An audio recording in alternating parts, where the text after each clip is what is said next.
আসসালামু আলাইকুম দর্শক, শুভেচ্ছা নিন। লন্ডন থেকে স্বাগত জানাচ্ছি আমি কাজী হেমায়েতুদ্দিন মিশন। উত্তর পূর্ব সীমান্তকে কাজে লাগিয়ে ভারতকে অশান্ত করার চক্রান্ত দিনের পর দিন তৈরি করা হচ্ছিল মায়ানমার ও বাংলাদেশের পক্ষ থেকে। স্পেশালি বাংলাদেশ এবং মায়ানমারের একাধিক বিদ্রোহী গ্রুপ যারা ভারতবর্ষকে দিনের পর দিন অশান্ত করার চেষ্টা করেছে, তাদেরকে যে আর কোনোভাবে সহ্য করা হবে না তা ভারতের পক্ষ থেকে এবার স্পষ্ট হুঁশিয়ারি দিয়ে বুঝিয়ে দেওয়া হলো। শেষ এক মাস ধরে ধারাবাহিকভাবে সেভেন সিস্টার্সে একাধিক ঘটনা আমাদের বিচলিত করেছে। এক সপ্তাহ আগে আমি আপনাদের সামনে একটি খবর প্রকাশ করেছিলাম, যেখানে বলেছিলাম বাংলাদেশ সীমান্তকে কাজে লাগিয়ে ভারতে বিপুল পরিমাণে অস্ত্র ঢোকানোর পরিকল্পনা করা হয়েছে, যা ভারত অত্যন্ত তৎপরতার সঙ্গে রুখে দিয়েছে। ক্রমাগত বিদ্রোহী গ্রুপদের আন্দোলনের তৎপরতা বাড়তে শুরু করেছে ভারতের উত্তর পূর্বে সীমান্তে, এবং তাদের হাতে দিনের পর দিন অস্ত্র পৌঁছে দেওয়া, অর্থ এবং অস্ত্র তুলে দেওয়া এবং তাদেরকে কাজে লাগিয়ে সরকার বিরোধী একাধিক চক্রান্ত করার নেশা এই বাংলাদেশ এবং মায়ানমার শেষ এক বছর ধরে ধারাবাহিকভাবে করেছে, যা অজিত দোভাল কোনোভাবে মেনে নেবেন না তা স্পষ্ট আজকে আন্তর্জাতিক ফোরামে তিনি জানিয়ে দিলেন। তিনি এমন একটা জায়গায় কথাগুলো বললেন যেটি একটি আন্তর্জাতিক ফোরাম, অর্থাৎ তিনি পুরো বিষয়টায় আন্তর্জাতিকরণের একটা চেষ্টা করলেন এবং স্পষ্টত গোটা বিশ্বকে জানিয়ে দিলেন এরপর যদি ভারত কোনো অবস্থায় এই মায়ানমার এবং বাংলাদেশ সীমান্তে অ্যাকশনে ঝাঁপায়, তাহলে পশ্চিমা বিশ্ব যেন ভারতের দোষ ত্রুটি ধরতে না ঝাঁপিয়ে পড়ে। মানে সেই চিরাচরিত পুরনো পন্থার অবলম্বন যেন পশ্চিমা বিশ্ব না করে, তাও কিন্তু আজকে অজিত দোভাল স্পষ্ট বুঝিয়ে দিলেন বিমস্টেক সম্মেলনে। এই মুহূর্তে নয়াদিল্লিতে অনুষ্ঠিত হচ্ছে পঞ্চম বিমস্টেক জাতীয় নিরাপত্তা প্রধানদের বৈঠক। আর এই হাই প্রোফাইল বৈঠকের আগেই ভারতের জাতীয় নিরাপত্তা উপদেষ্টা অজিত দোভাল প্রতিবেশী রাষ্ট্রগুলোকে নিয়ে একটি বিশাল কূটনৈতিক এবং কৌশলগত বৈঠক শুরু করেছিলেন। আর এই বৈঠকেই তিনি একাধিক রাষ্ট্রপ্রধানের যিনি পরামর্শদাতা, সিকিউরিটি অ্যাডভাইজার, তাদের সঙ্গে কথা বলেন। এই মুহূর্তে ভারতের কাছে টেনশনের বিষয় উত্তর পূর্ব সীমান্ত। মায়ানমার এবং বাংলাদেশ এই দুটো রাষ্ট্র ক্রমাগত ভারতের নর্থ ইস্টকে ডিস্টেবিলাইজ করার চেষ্টা করেছে, তা আপনারা জানেন। বিপুল পরিমাণে বিদেশি অস্ত্র এই দুই সীমান্ত দিয়ে ভারতবর্ষে ঢুকিয়ে দেওয়ার চেষ্টা করা হয়। এমনকি কিছুদিন আগে ভারতে গ্রেফতার হওয়া বিদেশি নাগরিকরাও স্পষ্ট স্বীকার করেছিলেন যে তারা ভারত এবং মায়ানমারের সীমান্তে ড্রোন ট্রেনিং এর জন্য ইউরোপ থেকে, সুদূর ইউক্রেন থেকে ভারতবর্ষে এসেছেন। অর্থাৎ এই উত্তর পূর্ব সীমান্ত এই মুহূর্তে ভারতের কাছে মাথা ব্যথার কারণ, এবং মায়ানমার এবং বাংলাদেশের জন্য ব্যাটেল গ্রাউন্ড, তা কিন্তু অজিত দোভাল জানেন। এবং তিনি এর জন্যই মায়ানমারের জাতীয় নিরাপত্তা উপদেষ্টা ইউ তিং অং সাং এর সঙ্গে একটি বৈঠক করলেন। বৈঠকে অজিত দোভাল বলেছেন, আপনাদের মাটি ব্যবহার করে ভারত বিরোধী কার্যকলাপ অবিলম্বে বন্ধ করতে হবে, না হলে আমরা কিন্তু অ্যাকশনে ঝাঁপাবো। প্রথমত, এই হুঁশিয়ারি হঠাৎ করে কেন দিলেন অজিত দোভাল? কারণ কোনো দ্বিপাক্ষিক বৈঠকে এই ধরনের অ্যাগ্রেসিভ অ্যাটিটিউড ভারতের পক্ষ থেকে কিন্তু এর আগে কখনো দেখানো হয়নি। কিন্তু মায়ানমার এবং বাংলাদেশ ক্রমাগত ভারতের চুপ করে থাকাটাকে দুর্বলতা ভাবতে শুরু করেছিল।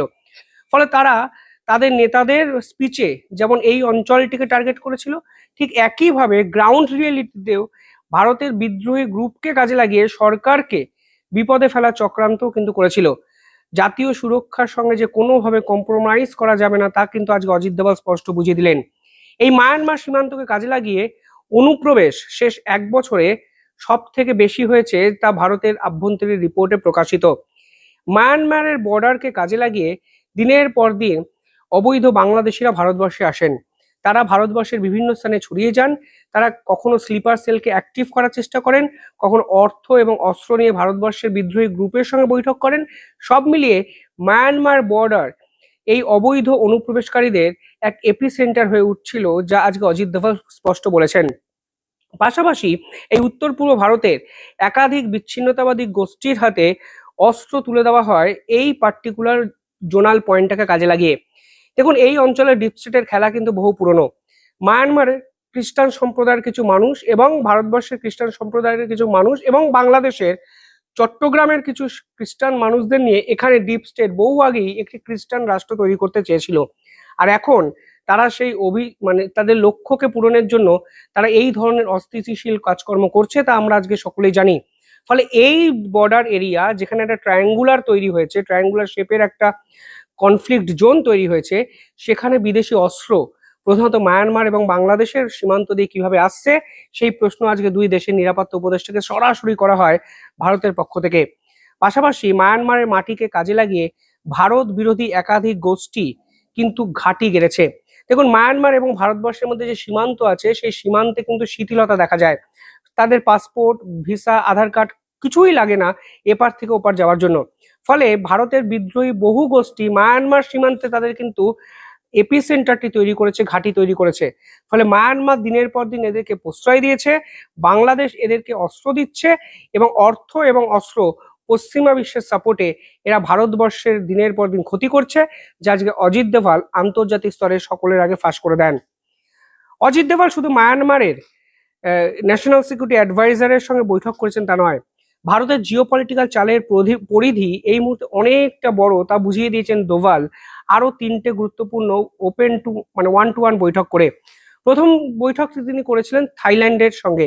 থাইল্যান্ডের ন্যাশনাল সিকিউরিটি কাউন্সিলের সেক্রেটারি জেনারেল চাতচাই ব্যাংচুয়াদ, তার সঙ্গে তিনি একটি বৈঠক করেন, যেখানে মূলত ইন্টেলিজেন্স শেয়ারিং, গোয়েন্দা তথ্য আদান প্রদান এবং সাইবার নিরাপত্তায় জোর দেওয়া হয়। তিনি দ্বিতীয় বৈঠকটি করেছিলেন শ্রীলঙ্কার প্রতিরক্ষা সচিব এয়ার ভাইস মার্শাল সম্পদ থুয়াকোন্থার সাথে। এখানে মূল ফোকাস ছিল ম্যাসন মেরিন সিকিউরিটি, অর্থাৎ সামুদ্রিক নিরাপত্তা। অর্থাৎ শুধুমাত্র গ্রাউন্ড লেভেলে ভারত তাদের সীমান্ত রক্ষা করবে সেটা নয়, সাউথেও যে মেরিন অঞ্চল আছে সেখানেও যে ভারতের এই মুহূর্তে চিন্তার প্রধান কারণ হয়ে উঠছে পাকিস্তানের হানাদারি শক্তি, তাও কিন্তু বুঝিয়ে দিয়েছেন ভারতের ন্যাশনাল সিকিউরিটি অ্যাডভাইজার। এবং শ্রীলঙ্কার সঙ্গে বৈঠকের কারণটা কিন্তু ঠিক সেটাই। বর্তমানে পশ্চিম এশিয়ার যুদ্ধের কারণে ভারতের মহাসাগরের যে অঞ্চল আছে, ভারত মহাসাগরের অঞ্চল উত্তপ্ত, তাই শ্রীলঙ্কা এবং ভারতের জলপথ নিরাপত্তা এই মুহূর্তে অত্যন্ত গুরুত্বপূর্ণ একটা বিষয়।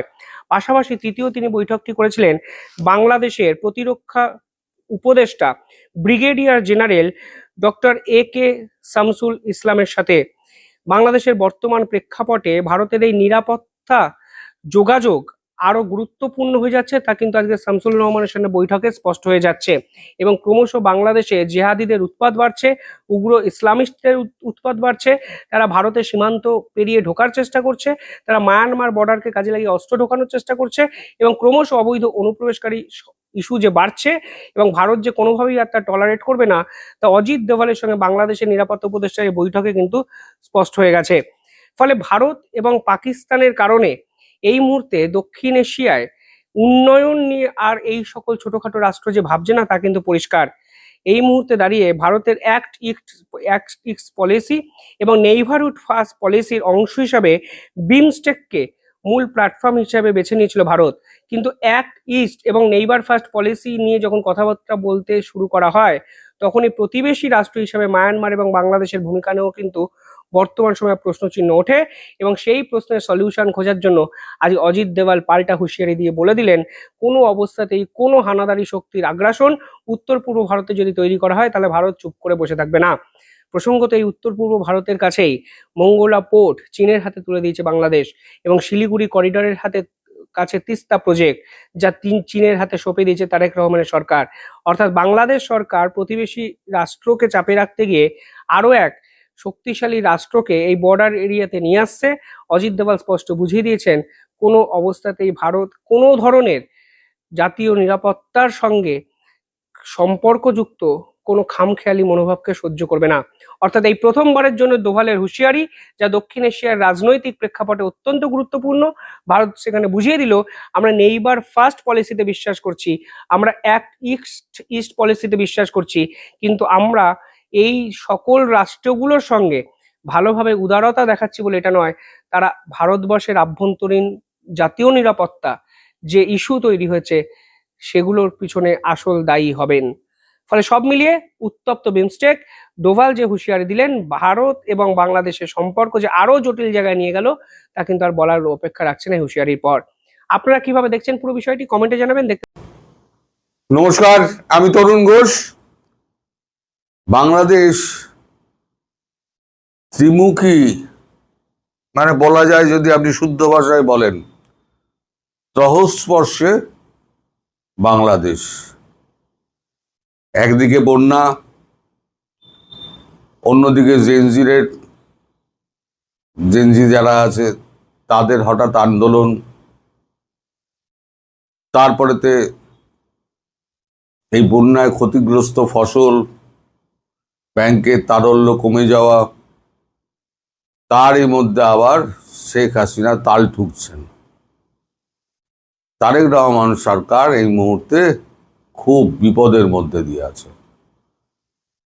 মানে সরকার বিভ্রান্ত যে কি করবে, কোন দিক সামলাবে,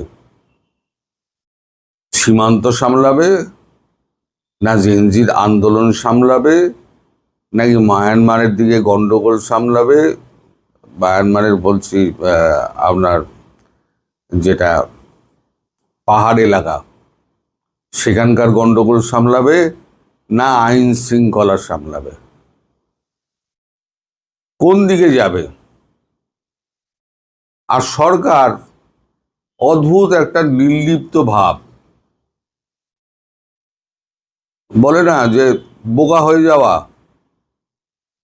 এরা যারা এসে বসেছে তারা তো হচ্ছে ক অক্ষর গোমাংস শিক্ষায়, রাজনীতি ফাজনীতি কিছুই জানে না।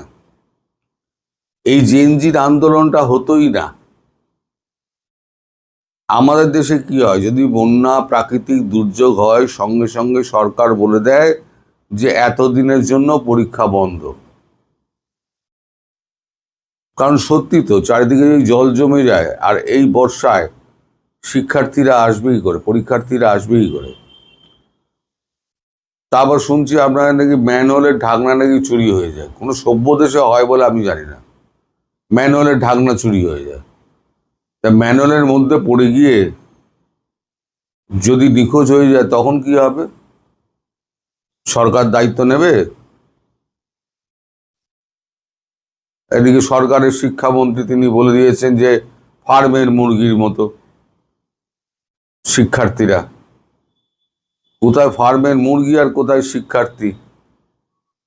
ওই জন্য বলছি ক অক্ষর গোমাংস শিক্ষিত ব্যক্তিদের শপথে বসিয়ে তারেক রহমান সব মাটি করে দিয়েছেন। এখন নিজে কি করে সামলাবেন নিজেই বুঝতে পারছেন না। ওই জন্য তিনি চুপ করে আছেন, এক নির্লিপ্ত ভাব। যাই হয়ে যাক, হামে শিশু মরে যাক, শিক্ষার্থীদের আন্দোলন হোক, বন্যা হোক, ফসলের ক্ষতি হোক, ব্যাংকের তারল্য কমে যাক, বর্ডারের সিচুয়েশন খারাপ হোক, তিনি তার মতো সিনেমা থিয়েটার দেখে বেড়াচ্ছেন এবং আমোদ আহ্লাদ করে বেড়াচ্ছেন যেন কিছুই হয়নি। কিন্তু দেশবাসীর অবস্থা তো খুব খারাপ। এই যে বন্যাটা হলো তাতে মোটামুটি শস্যের যা ক্ষতি হলো, একই আপনাদের আমদানি নির্ভর দেশ, তারপরে শস্যের এই ক্ষতি, এইবার পরবর্তী বছরে কি হবে?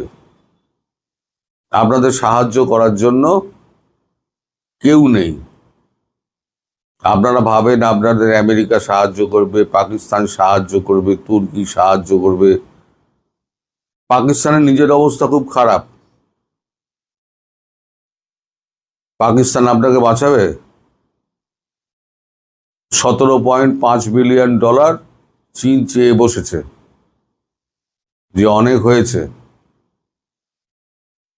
হয়েছিল কি, ওই যে BRI belt and road initiative project হয়েছিল না, ওইখানে যত বিদ্যুৎ, যত উৎপাদন কেন্দ্র হয়েছিল সব বলেছিল, পাকিস্তান বলেছিল আমি কিনে নেব।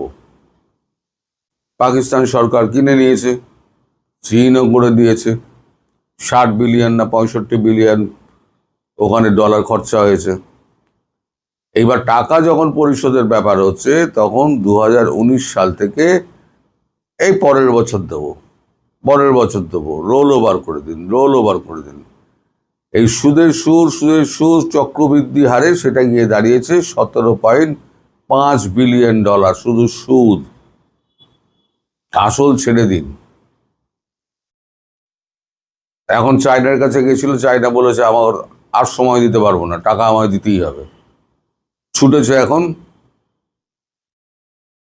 এমএসবির কাছে, মোহাম্মদ বিন সালমান দুবাইয়ের, তার পায়ে ধরছে টাকা দিন। এই তো হলো পাকিস্তানের অবস্থা। আর ভেতরে রাজনৈতিক অবস্থা তো আপনারা জানেন। আফগানিস্তান ডিউরেন লাইনে গোলাগুলি চালাচ্ছে। বালুচিস্তান 85% প্রায় স্বাধীন হয়ে গেছে। খাইবার পাখতুনখোয়ায় ঢুকতে পারে না। পিওকেতে ভারতের সঙ্গে জয়েন করার জন্য লাপাচ্ছে। ভারত একটা সুযোগ পেলেই হলো। এদিকে চায়নার একটা ড্যাম ছিল, নীলাম ভ্যালি ড্যাম, সেই ড্যামটা আর চায়না করবে না বলে জানিয়ে দিয়েছে। অর্ধেক হয়ে পড়ে রয়েছে, কারণ টাকা আমরা পাবো না, বুঝে গিয়েছি, আমরা ওখানে আর টাকা ঢালবো না।